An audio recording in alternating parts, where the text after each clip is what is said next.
Grândola Vila Morena. Estamos à conversa num âmbito de uma comemoração dos 50 anos do 25 de Abril. Estamos à conversa com o Manel Tomás, que teve um papel importantíssimo na Revolução do 25 de Abril.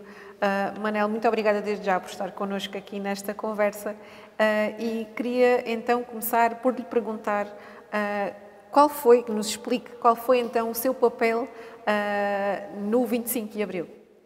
Ora bem, eu desde já agradeço, portanto, este convite para esta entrevista e inclusive até deixo um agradecimento à Câmara de Moura, de onde, aliás, no fundo é o meu concelho de registro, porque, portanto, eu fui registado do Sobral da Adiça, portanto, de uma aldeia aqui próximo, e é uma zona do Alentejo que me agrada e de grande estímulo para mim e que me tem acompanhado sempre ao longo da vida. O meu papel enfim, no 25 de Abril foi um papel que eu considero hoje que acabou por ser de extrema importância para o 25 de Abril, por uma razão muito simples, porque eu estava, na altura, tinha um programa na Rádio Renascença, eu e um colega, Leito Vasconcelos. Nós tínhamos vindo de Moçambique, conseguimos o espaço na rádio aqui em Portugal, na Rádio Renascença, alugámos um espaço, 2 horas, da meia-noite às 2 da manhã, e, portanto, demos continuidade, de alguma forma, a um projeto que nós tínhamos em Moçambique, chamado A Noite e o Ouvinte. Aqui em Portugal demos-lhe o nome de Limite, porque o nosso objetivo era mesmo ir ao limite dos limites das coisas. Bom, e então era um programa com várias características, mas uma de grande destaque era que era um programa de texto, um programa de grande oralidade de texto, mas de texto cuidado, em que nós tínhamos a preocupação na paginação musical que escrevíamos, ou que escolhíamos e coordenávamos, a que dávamos continuidade, era no tratamento das reportagens que nós fazíamos, era na escolha dos temas, inclusive até a própria publicidade que nós arranjávamos para o programa, era uma publicidade que era escrita, portanto não era a saída do padrão normal do spot pré-existente, portanto nós transformávamos, por acordo com as marcas, portanto esse spot, portanto, em texto de continuidade narrativa no próprio programa. Bom, e portanto o tempo em que o fizemos era um tempo dramático para o país, portanto para as pessoas em geral. Havia uma pobreza extrema, havia uma guerra em África, enfim, que estava a consumir a juventude de uma forma mortal. Porquê? Porque em qualquer instante, digamos, o regime chegava aos escritórios, chegava à casa das pessoas e mobilizava quem muito bem entendia, sobretudo, enfim, a princípio eram soldados, portanto eram, enfim, as pessoas eram agarradas e eram incorporadas, mesmo, enfim, mal chegando à idade obrigatória da tropa, portanto estavam já a ser agarradas e mal treinadas e eram enviadas para o ultramar. Depois, eram pessoas que, enfim, que tinham outro tipo de habilitação, uma habilitação mais evoluída, por exemplo, a nível da licenciatura, do bacharelato, enfim, outro tipo de habilitação, e essas pessoas eram arrancadas dos empregos para serem incorporadas, para serem depois comandantes de unidade, para serem comandantes de companhias, porque havia falta de pessoas com essa habilitação no Exército. E é assim que o Exército dos quadros começa a ter os milicianos e, portanto, juntam-se os milicianos aos quadros permanentes do Exército. Isto foi criando alguns problemas, mesmo na relação interna da tropa, e começou a dar à própria tropa, aos quadros permanentes, uma outra visão, no fundo, daquilo que eles próprios, no fundo, da missão que eles tinham e na relação que eles deveriam ter com a sociedade. Começaram a entender melhor que, no fundo, estavam a ser um suporte, no fundo, de uma estrutura política que não fazia o menor sentido. Porquê? Porque alimentava a guerra em África e, enfim, com diferentes pesos, com diferentes dimensões, nomeadamente Angola, Guiné e Moçambique, onde eram, sobretudo estas três zonas, onde eram extremamente violentas e onde dizimavam, portanto, milhares, enfim, de pessoas. Ora bem, portanto, digamos que o quadro social, o sociológico, portanto, da sociedade era mau. Era uma juventude, portanto, a ser puxada, portanto, para a guerra, era uma juventude triste, não havia futuro, as pessoas, enfim, tinham que emigrar para poder, enfim, organizar as suas vidas, para ter algumas alternativas. Muitos fugiam à guerra, fugiam à tropa, ficavam, portanto, no estrangeiro, à espera que as coisas mudassem, e mesmo assim, muitos desses acabavam, portanto, a exercer no estrangeiro, no fundo, alguma movimentação contra o regime em Portugal. Portanto, o programa teve, eu digo, enfim, acabou por ter a sorte, no meio deste caos, no meio desta situação caótica e onde a censura, onde a PIDE era tremenda e era extremamente violenta, portanto, não se podia falar, inclusive entre amigos, às vezes havia conversas ou certos desabafos, e um deles, por acaso, num dia qualquer, era preso. E ele, sem saber porque é que era preso, depois percebia-se porque é que era preso, porque o outro amigo, no fundo, o tinha denunciado. Ora bem, portanto, era de facto uma situação absolutamente caótica e devastadora. E é neste quadro, no fundo, que o programa, no fundo, existiu. Existiu e era sustentado por nós, eu, Leite Vasconcelos, e um quadro de colaboradores de excelência que foram aderindo ao programa, iam ouvir o programa, foram-se juntando, foram telefonando, foram manifestando vontade de colaborar. E colaboravam, de facto, em vários temas, no teatro, enfim, no sindicalismo, na história, na parte, por exemplo, da infantil, das crianças, em vários âmbitos, no fundo, da sociedade. E foi neste contexto nós íamos sabendo o que se passava em Moçambique, o que se passava em Angola, o que se passava na Guiné, o que estava a emergir dentro das Forças Armadas e, portanto, íamos acompanhando esta movimentação. Até que há o inesperado de um dia, esse dia, curiosamente, é o dia 24 de abril de 1974. E nesse dia eu estou no escritório e aparece-me às 3 da tarde um colaborador amicíssimo, que é o Carlos Albino de Guerreiro. E esse, que era jornalista do Jornal da República e colaborava com o programa. Então, perguntava se eu não queria beber um café e trazia um LP, que era As Cantigas de Maio do José Afonso. Eu achei estranho porque o programa tinha esse LP. E ele, portanto, com o LP debaixo do braço, eu perguntei-lhe, mas então, tens esse LP? Comprei porque eu gosto de ter este disco comigo, gosto muito do José Afonso, e, portanto, comprei para a minha coleção de discos. Tudo bem. Então, descemos, isto é na Praça de Alvalade, do escritório, e descemos a um café que havia Nova Lisboa, bebemos o café e depois, como fazíamos muitas vezes, demos um passeio pela Avenida da Igreja e fomos andando até à Igreja São João de Brito, em Alvalade. E aí o Carlos Albino, no meio da conversa que íamos tendo, sobre justamente vários temas, era sobre a África, sobre o que iríamos fazer nos programas, outros temas que nós discutíamos, pergunta, Manel, há quanto tempo não entras numa igreja? E eu disse-lhe, há algum tempo. E se entrássemos? Eu disse, ok, então vamos entrar. E entramos. Entramos, corremos um bocadinho o corredor central, sentámos-nos no lado esquerdo, quase junto ao altar. Entrei primeiro, depois ele sentou-se depois, pôs o LP nos joelhos, ficámos em silêncio, não havia muita gente, estava a ser celebrada uma missa e, a determinada altura, ele diz, muito baixinho, assim ao ouvido, Manel, tem que ser hoje. E aquele Manel, tem que ser hoje, provocou, enfim, uma tremura que eu nunca consegui decifrar e ele diz, mas espera, mas tem que ser hoje o quê? Ele diz, Manel, pediram-me para transmitirmos o Grande da Vila Morena à 00:20, para ser a senha do movimento das Forças Armadas, que, como sabes, está em ebulição no interior. Portanto, hoje é o dia preparado para virem para a rua, para a Revolução. Fiquei a pensar e, de repente, ocorreu-me a realidade do que estava a acontecer. Era, o programa tinha desse dia, e este era nesse dia, ou seja, isto era 24, estamos nas 3:30 da tarde, 3:15 da tarde, e o programa iria para o ar à 00:00 e seria na madrugada, portanto, 25, da 00:00 às 2 da manhã. E aí ocorreu-me a realidade que era, o programa tinha o alinhamento feito pelo Paulo Coelho, que era um jovem que eu estava a lançar, e, portanto, na apresentação do programa. O Leite Vasconcelos, meu sócio, que era um homem que lia os poemas, enfim, e outro tipo de textos, no programa estava de folga, porque o Carlos Albino nunca leu nenhum texto, mesmo os dele, o microfone, portanto, do limite. E que, perante uma situação destas, nós tínhamos que encontrar uma solução que disfarçasse o Grande da Vila Morena. Porque eu não ia pedir ao Paulo Coelho tipo, e mesmo eu sendo o dono do programa, não lhe ia dizer ou dar uma ordem, olha, à 00:20 passas esta canção. Não fazia sentido. E, portanto, imediatamente, portanto, baixinho, falei com o Carlos Albino e disse, passa-se isto, o que é que eu acho? Tens alguns poemas? E ele disse, tenho. Então, tipo poemas.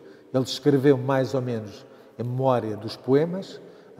Curiosamente, havia um ou dois, acho que era um, que ele não tinha escrito ainda, e, portanto, mas tinham na cabeça, portanto, para passar a papel. E eu disse, vamos fazer o seguinte, eu vou para o escritório, eu vou escolher já as músicas para fazer a sonoplastia dos poemas, que são a base, a cama dos poemas, vou ligar o Leite Vasconcelos, que está de folga, e digo-lhe que nós os dois inventámos uma rubrica de poesia para transmitir à 00:20 e que estamos com vontade de arrancar com o Grândola. Digo-lhe já. Portanto, eu disse, ok, combinámos isto, eu fui andando para o escritório, o Carlos Albino saiu para ir buscar os poemas, enfim, ou pensar melhor nos poemas, e encontramos-nos depois no escritório do Limite por volta das 6 e pouco da tarde.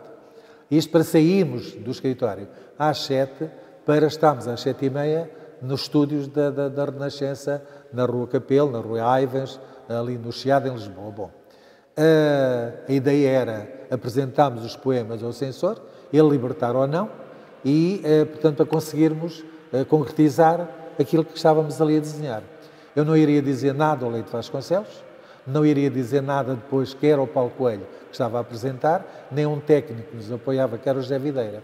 E assim fizemos. Portanto, às 7:30, de facto, estávamos na Renascença, o Carlos Albino apresentou os textos ao censor, ele libertou-os, o Leite Vasconcelos chegou às 8, às 8 eu estava sentado no estúdio, na regi, portanto, da rádio da Renascença, com os pratos, portanto, com as músicas da sonoplastia e o Grândola para arrancar, o Leite Vasconcelos no outro lado, e eu, como era uma rubrica de poesia, disse ao Vasconcelos, olha lá, e se começasses com a leitura da quadra do Grândola Vila Morena, a terra da fraternidade, o povo é que mais ordena, dentro de ti a cidade.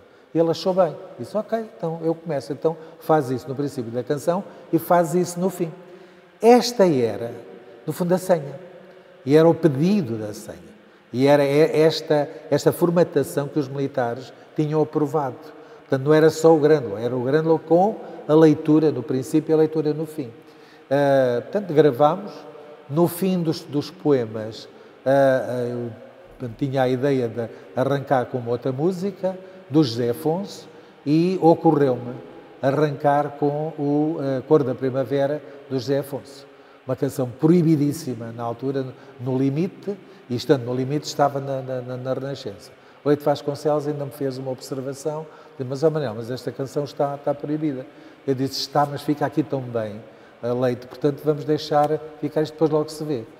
Acabámos a gravação, o Leite Vasconcelos foi para casa, eu fiquei com a bobina, guardei a bobina, depois saí com o Carlos Albino, fomos jantar ali perto, às 11:30 voltámos, e quando voltámos eu disse que era o José Videira, que era o técnico de serviços, que era o Paulo Coelho, amigos, hoje temos aqui uma rubrica de poesia, que eu e o Carlos inventámos, portanto, Paulo, altera aí o alinhamento do programa, portanto, tens de criar aqui um espaço de 11 minutos, porque a bobina ficou com 11 minutos, e pronto, e é isto. Porquê? Porque é 11:20, porque eu tinha combinado com o Carlos Albino. Então, o argumento seria que ele tinha uns amigos italianos que iriam gravar, portanto, essa rubrica de poesia à 00:20. Esta era a justificação para o Paulo Coelho e o José Videira. E assim fizemos. Portanto, o programa arrancou à 00:00. Eu pus logo a bobina num gravador, portanto, no Ampex, que era da Renascença, e o programa arrancou à 00:00. E, portanto, foi correndo até à 00:19. À 00:19, já um bocadinho antes, eu tinha feito sinal ao Paulo Coelho, a lembrar as horas para lançar a bobina, e ele tudo bem, a sossegar, calma, ok, já sei 00:20. Só que chega à 00:20, 5 segundos, porque ele lançou uma música à 00:19, uma música para ler publicidade. E isso ia alterar completamente, portanto, a história da hora que tinha que ser mesmo à 00:20. E então passaram 5 segundos, meia-noite e 25, e 10 segundos, 19 segundos, e eu arranco, por isso simplesmente, com, portanto, o que estava a bobina, que estava no gravador. Ele ficou zangado, portanto, lá fechou o microfone e saiu da cabine e veio discutir comigo e com o Carlos Albino porque é que lhe tinha cortado a voz, porque é que tinha lançado aquilo, e eu disse: Paulo, era meia-noite e 20, era meia-noite e 20. Acabou. Portanto, isto tinha que ser transmitido à meia-noite e 20. Os amigos do Carlos Albino estão a gravar. Chega-te. E, portanto, foi esta a discussão que nós sustentámos. O Grândola é transmitido porque estava livre. E a seguir entrou os poemas. Quando entram os poemas, eu na gravação, eu tinha tirado os títulos dos poemas. E o censor começa a ouvir os poemas na cabine onde ele estava, portanto, no espaço dele. Vem para o corredor e vem discutir connosco que não era aquilo que ele tinha libertado, que aquilo era um panfleto e era uma coisa que, portanto, que era revolucionário, e, portanto, nós não podíamos transmitir aquilo. Eu fiz um papel de ingênuo, disse: olha, ouça, o próprio Carlos Albino, sustentámos uma discussão tremenda com o censor, por causa dos títulos, não títulos, e ele a dar-nos uma ordem, portanto, que no dia seguinte nós tínhamos que apresentar o programa gravado, mas sem grande veemência. E nós, ok, portanto, se é isso que o senhor quer, nós vamos fazer o esforço nesse sentido. Acontece que logo a seguir aos poemas, eu tinha gravado o Cor da Primavera de José Afonso, onde diz: ergue-te ao sol de verão, ou vence já os tambores, ou vence já os clamores, que era de facto, do fundo, aquilo que iria acontecer face à senha que tínhamos acabado de lançar, porque nós estávamos por dentro da saída dos militares nos quartéis. Quando ele começa a ouvir o Cor da Primavera, zangou-se tremendamente connosco, a dizer, a partir da manhã, quer mesmo o programa gravado. E pronto, e acabámos aí a discussão. O programa foi até ao fim, 2 da manhã, e às 2 da manhã saímos. Eu, portanto, sabia já, portanto, que os militares iriam sair. Fui a casa tomar banho, morava em São João do Estoril, e, portanto, e assim pôde, eram umas 3 e tal, 4 da manhã, arranquei novamente, vim para o jornal República, onde depois acabei por, no fundo, ir acompanhando toda a movimentação do que estava a acontecer. O Leite Vasconcelos, liguei-lhe às 9 da manhã, ele estava a dormir, não sabia de nada, a dizer-lhe: olha, nós no fundo participámos, demos a senha, no fundo, para o arranque dos militares. Ele ficou zangado comigo, mas veio ter comigo ao jornal, depois assistiu à situação toda e depois, enfim, ele depois acabou por cometer um deslize, porque nesse dia o Fernando Matos Silva, que fazia reportagens para a RTP, e tinha ouvido a voz do Leite Vasconcelos, tanto como na quadra da leitura de José Afonso, tanto desafiou para ir à Renascença fazer a simulação da senha. O Leite Vasconcelos não devia ter aceito, porque a simulação natural seria o arranque de uma bobina, que foi isto a realidade. Não. Ele deixou-se filmar na cabine da Rádio Renascença a colocar, portanto, o disco no prato, o LP, e a abrir o microfone e a dizer: Grândola Vila Morena, era da Fredidade, portanto, a primeira quadra, a canção passa toda e ele no fim repete. Essas imagens foram as imagens que, no fundo, depois passaram na RTP, no dia a seguir, porque aquilo tinha que ser revelado, era filme, e ainda hoje estão nos arquivos da RTP como sendo, no fundo, a senha do 25 de Abril dada no limite. Não é verdade, já o disse várias vezes, inclusive o Leite Vasconcelos, só 25 anos depois, é que, entrevistado por um colega no Rádio de Moçambique, porque ele depois foi presidente da Rádio de Moçambique, ainda foi consultor do Samora Machel, mas só 25 anos depois é que ele, nessa entrevista, reconhece que foi o último elo de uma cadeia, no fundo muito longa, tinha começado justamente entre mim e o Carlos Albino. Portanto, nós tínhamos sido, de facto, as pessoas que tínhamos estado na origem da senha do 25 de Abril, portanto, a Grândola Vila Morena. E, Manel, porquê é que foi o limite, o programa escolhido para passar então essa senha? Olha, e não foi por acaso. Acontece que era o único programa que tinha condições, no fundo, de salvar uma situação, portanto, que era a senha, mas criada de uma forma inesperada pelo próprio hotel, o homem que organizou toda operacionalidade portanto, do movimento. Porque o Otelo tinha um amigo, ele esteve na Guiné, e conheceu lá um grande amigo meu, que é o João Paulo Diniz, um jovem que, portanto, tinha iniciado a rádio, mais ou menos nessa altura. Trabalhava nos Associados de Lisboa, neste caso no Clube Radiofónico de Portugal.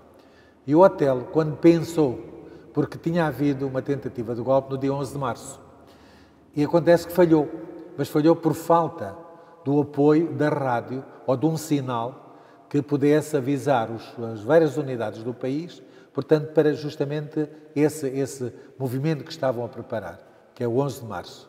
Portanto, houve militares que foram presos por causa disso. Houve dois que estavam, por exemplo, nos Açores, um era o Mel Antunes e outro era o Vasco Lourenço.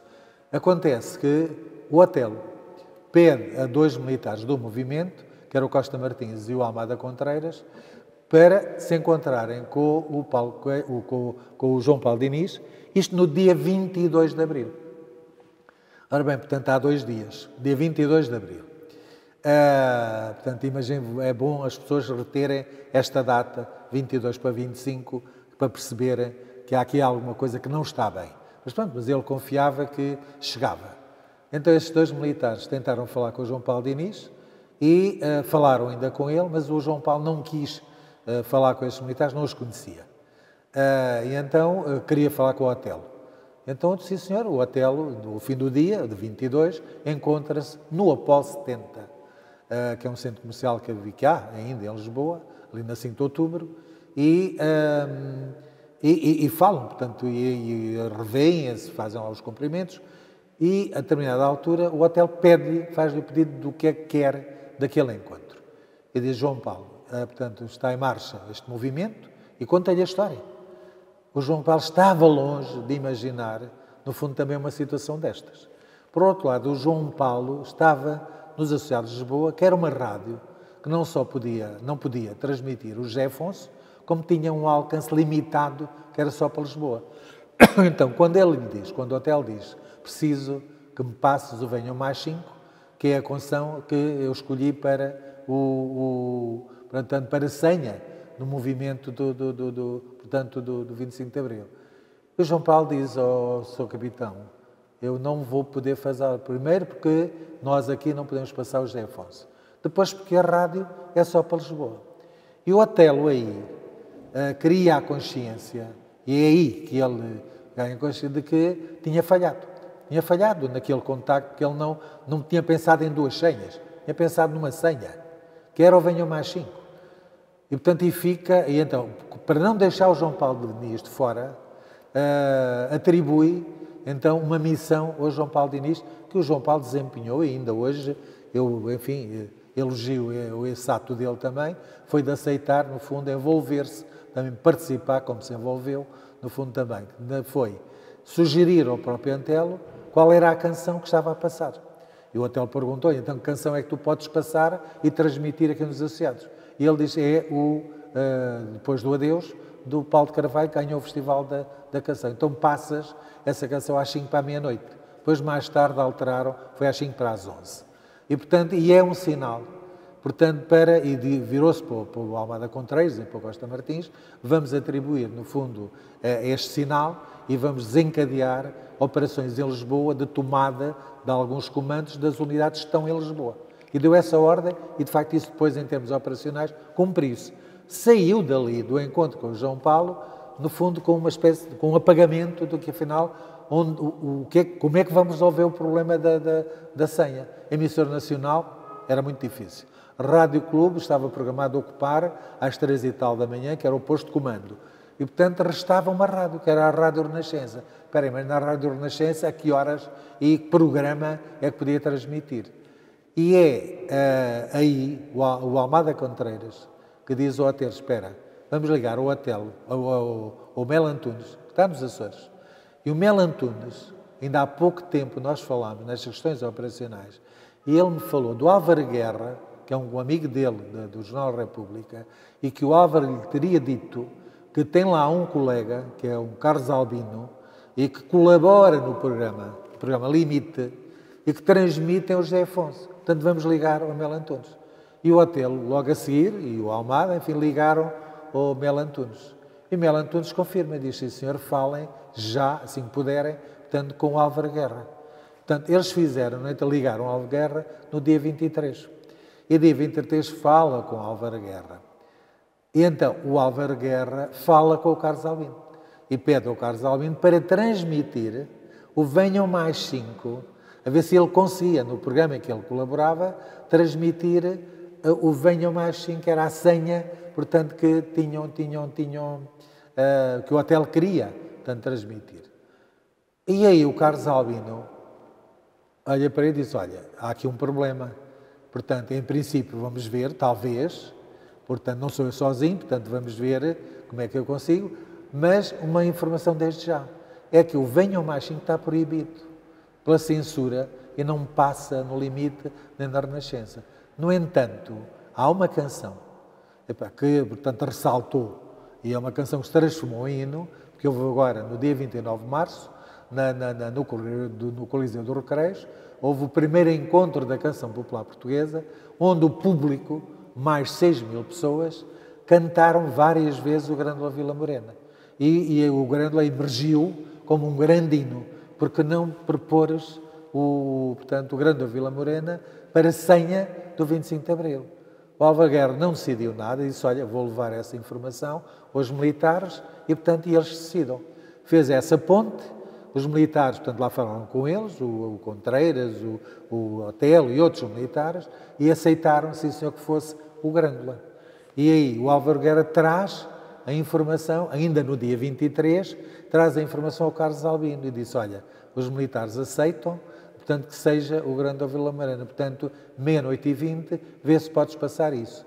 Ora bem, este é o episódio, no fundo, está colado àquilo que eu acabei de narrar, que é o Carlos Albino. O Álvaro Guerra dá esta informação só no dia 24 de manhã ao Carlos Albino. O Carlos Albino vai à Livraria Opinião, perto do Jornal República, compra o LP e vem ter comigo ao escritório às 3 da tarde. E às 3 da tarde aconteceu tudo o que eu acabei de contar, no fundo, do porquê, como é que aconteceu. Manuel, tinha noção naquela altura da dimensão do que iria acontecer? Não, de todo. Nem eu, nem o Carlos Albino, não fazíamos a menor ideia do que é que nós estávamos a... Não tínhamos a menor ideia. Portanto, nós tínhamos consciência da realidade que se vivia,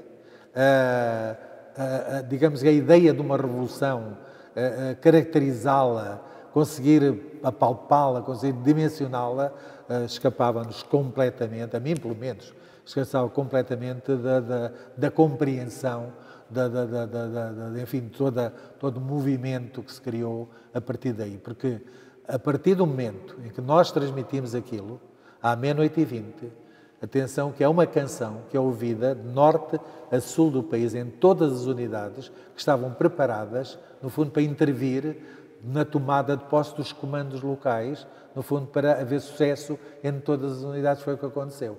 É o Grândola, no fundo, faz arrancar, portanto, de Santarém, o Salgueiro Maia, vem por ali abaixo e cria as diversas situações, no fundo, de travamento de outras unidades leais, no fundo, ao poder, em que o Salgueiro teve uma frieza e teve uma inteligência absolutamente extraordinária.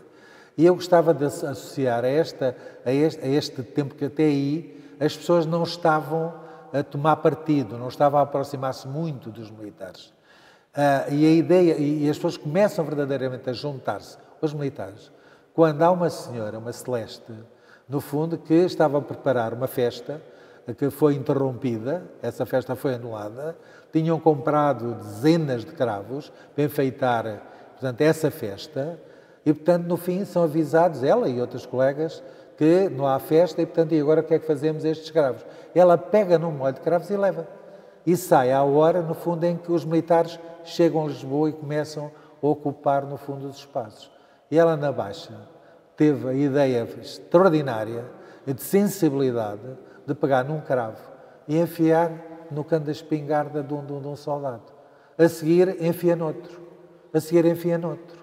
Depois dá um molho de cravos, porque ela levava vários, E os escravos começam, no fundo, a aparecer nos canos das espingardas. E as pessoas, perante isto, começam a envolver, e cada vez mais. E, portanto, nasce também deste movimento, não é? No fundo, também é o envolvimento das pessoas no apoio aos militares, que é aí que ganham a percepção, de facto, da natureza do movimento, do que é que os militares vêm fazer.